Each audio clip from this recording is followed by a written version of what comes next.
సంతాపం తెలియజేయడానికి వచ్చారు. ఈ సందర్భంగా వారి మరణ వార్త తెలిసిన వెంటనే అధికార లాంఛనాలతో వారిని సాగనంపాలని చెప్పి ముఖ్యమంత్రి గారు స్వచ్ఛందంగా ఆలోచన చేసి అప్పటికప్పుడు ఆదేశాలు జారీ చేయడం జరిగింది.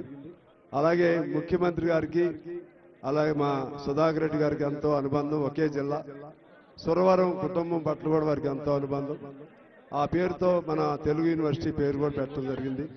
ఇంకా సుధాకర్ రెడ్డి గారితో ఉన్న అనుబంధం కానీ ఇప్పుడు వారు దానిలో మరణ సందేశంలో రాశారు, లాల్ సలాం కామ్రేడ్ అని చెప్పి రాయటం కూడా జరిగింది.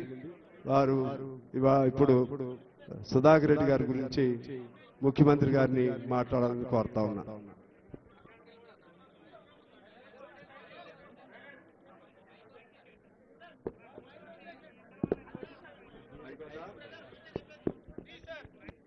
మీడియా మిత్రులకు నమస్కారం.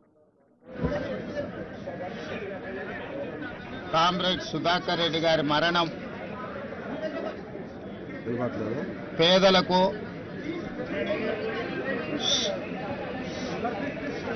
అదేవిధంగా బహుజనులకు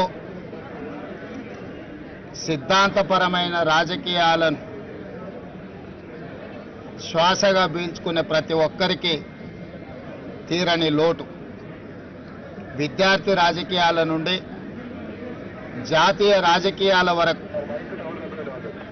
చివరి శ్వాస వదిలే వరకు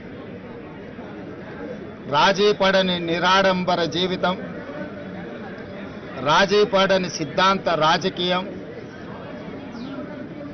ఏఐఎస్ఎఫ్ నుంచి మొదలు పెడితే జాతీయ ప్రధాన కార్యదర్శి వరకు, పార్లమెంట్ సభ్యుడిగా వివిధ హోదాలలో పనిచేసిన ఏ రోజు కూడా అహంకారము, అహంభావాన్ని తన దరిదాపులకు రానియకుండా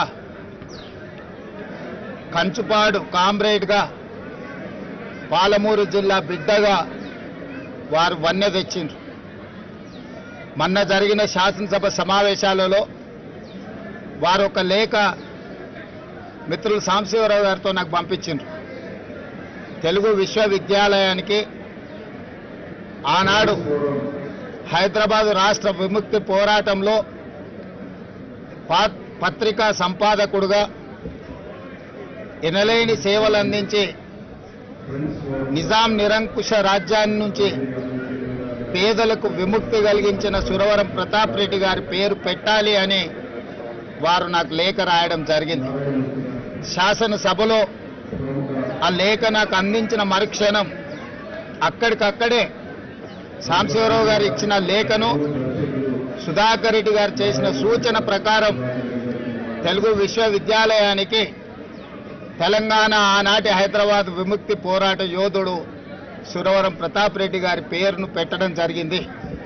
తర్వాత వారితో వ్యక్తిగతంగా మాట్లాడి మిమ్మల్ని వచ్చి కలుస్తాను అని వారికి చెప్పాను. కొంత ఆలస్యమైంది. ఈ రకంగా కలుస్తానని నేను ఊహించలేదు. ఇది సిద్ధాంతపరమైన రాజకీయాలను ఆచరించే వాళ్లకు తీరని లోటు. కాంగ్రెస్ పార్టీ పక్షాన ముఖ్యంగా మా జిల్లా వాసిగా మా జిల్లాకే వన్న తెచ్చిన ఒక గొప్ప నాయకుడు, ఆ జిల్లా నుంచి ఆనాడు బూరుగుల రామకృష్ణారావు గారు కావచ్చు, కీర్తిశేషులు జయపాల్ రెడ్డి గారు కావచ్చు, ఈనాడు సురవరం సుధాకర్ రెడ్డి గారు ఆ పాలమూరు జిల్లాకు వన్నె తెచ్చిండ్రు. ప్రజాసేవనే కాదు, సిద్ధాంతపరమైన రాజకీయాలను జీవితకాలం ఆచరించి ఏది అధికారం ఉన్నా లేకపోయినా, ప్రజాప్రతినిధిగా కొనసాగినా కొనసాగకపోయినా సిద్ధాంతాన్ని ఏ రోజు కూడా వదలలేదు. అలాంటి గొప్ప నాయకుడిని కోల్పోవడం తెలంగాణ ప్రజలకే తీరని లోటు. అందుకే ప్రభుత్వ పక్షాన వారికి అధికారిక లాంఛనాలతో కార్యక్రమాలను నిర్వహించడమే కాదు, వారి కుటుంబానికి, కామ్రేడ్ సోదరులకు ప్రభుత్వ పక్షాన అన్ని రకాల సహాయ సహకారాలు అందించాలి అని నిర్ణయించుకున్నాం.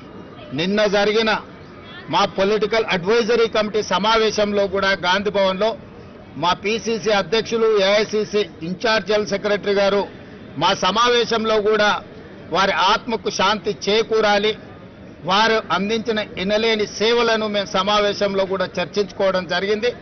సమావేశంలో కాంగ్రెస్ పార్టీ సంపూర్ణంగా ఈరోజు తీర్మానం చేయడమే కాదు, మల్లికార్జున్ ఖర్గే గారు కూడా వారి సానుభూతిని ఆ కుటుంబాలకు అండగా నిలబడతామని సందేశాన్ని చెప్పండి అని చెప్పి నాకు సూచన చేసిండ్రు.